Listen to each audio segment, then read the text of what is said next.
काल 6 जानेवारी 2025 रोजी रात्री 9:50 आसपास चिंचडगाव रोड लगत पोलीस स्टेशन विरगाव या ठिकाणी एक मयत सुनील कडू वाघ याची बॉडी मिळाल्याने गुन्ह्याचा तपास सुरू झाला.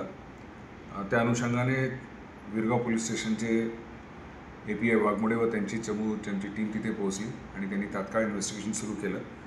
माहिती मिळाल्यानंतर जो मयत इसम होता त्याची जेव्हा ओळख पटली त्याच्यानंतर तात्काळ त्यांनी तपासाचे सूत्र हलवले आणि त्याचं भांडण त्यांच्याच नातेवाईक आहेत त्यांच्याबरोबर झाले अशी माहिती मिळाल्याने जे आरोपी आहेत पोपट उर्फ भावड्या लहानू वाघ आणि विजय पुंजाराम वाघ यांना ताब्यात घेण्यात आलेले आहे आणि पुढचा तपास सुरू आहे. वाद कशावर होता सर? काही वाद त्यांचा आधीपासूनच